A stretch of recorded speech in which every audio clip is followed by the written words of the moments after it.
In one incident, Chen's wife allegedly delivered a $10,000 cash payment in a backpack during a dead drop at a Bay Area recreational site, money reportedly tied to the MSS. Chen is also accused of traveling to China in 2024 and 2025 to meet with MSS agents and receive instructions and compensation. Both men face charges of operating as unregistered foreign agents, which carries a maximum penalty of 10 years in prison and $250,000 fine.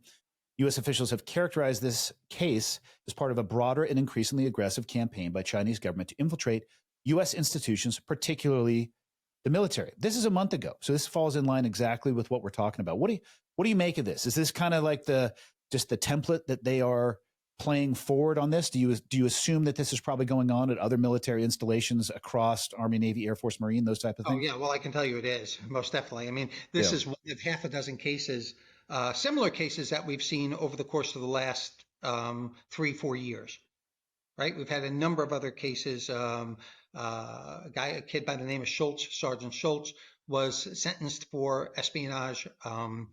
A few other ones, Patrick Way in San Diego, Thomas Zhao, also in San Diego, both within the Navy, both in the Navy, both arrested and sentenced, both working for Chinese. Actually, Wei is, I think, still undergoing court, his So case. is that an information transfer mostly? Are they looking for sensitive type of information? Or are they actually trying to recruit people? I mean, it would be tough.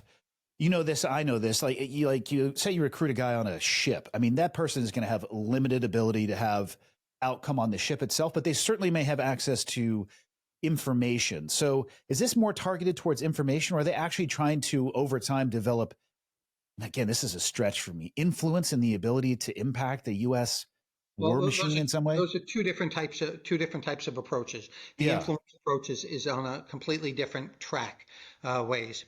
But if you want to talk about just the information, so what they do is they think long term, right? So they grow these kids basically in their early 20s, get them into providing technical manuals and pictures on the ship, and pictures of equipment, things, op orders that they have for exercises that are going on in the Pacific.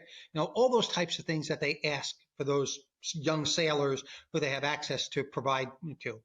In the case of Chen, which I actually found a couple of errors in the FBI's criminal complaint. Not the least, it's ridiculous, but the person that they identified as his wife, they identify, which I looked up Wenting Chen Wenting, is in China you put the last name first, right? So it's Chen Yuanci is the bad guy here. So his wife is identified as, they co-own the house, or rather she owns the house. They have businesses together, all in Washington State. She's the one who actually did the work. The dead drop was done at Grenada Bowling Alley in Livermore, California, right? And there's photos of her that they have going down. They happen to post a Google review of it, which is like ridiculously insane, because you could just look up the Google review and see where they were. So a lot of errors in that criminal complaint, but you did be able to were able to expand out the network, and what they were doing was targeting 2 Navy sailors, and one of which who invited them on the Abraham Lincoln, on the USS Abraham Lincoln, and that's where they took the video and took pictures and went around. And this is a kid. We have no belief that he was recruited yet, but of course they've made friends. They took a trip together. He brought them on the Lincoln on a public tour day, that type of thing. And then ultimately the idea is to put cash in his hands and to bring him over into a point where he's being paid. Once that happens, you're stuck, right? Yeah. It's very, very difficult to go back after you've been on a payroll for tens of thousands of dollars and say, no, I don't want to do this anymore. Well, you sort of have to at that point. So they'll take a sailor young like that and grow them in for the next 10 years to where they get access to classified data. In the case of Patrick Way, they were congratulating him, encouraging him, and congratulating him on getting his citizenship while he was in the Navy, understanding that he would get access to more classified information that way. So long-term thinking with these guys. Yeah. short-term issues, using things like COVCOM, which involve technology, in this case, using computer systems that they actually came by to service and to work on, and then using WeChat, their encrypted communication system, that they have, their encrypted app that they use for communication. So a lot of different things we saw methodology. We've only seen the use of a dead drop one other time in Chinese operations in the United States. Really? So yeah, one other time we've actually seen a dead drop. Um, so they're advancing. They're doing dead drops now. They're doing using computer-based encrypted communications in addition to things like WeChat. So they're making far more use of co-optees, so their case officers are not put in any jeopardy, right? So they have people who are basically throwaways. Yeah, But, cutouts. yeah, they're using cutouts for it. So an evolution of Chinese tradecraft we've seen, particularly with this case, training involved. They're going back and they're training people and what to look for things. You see some explicit instructions of what to look for in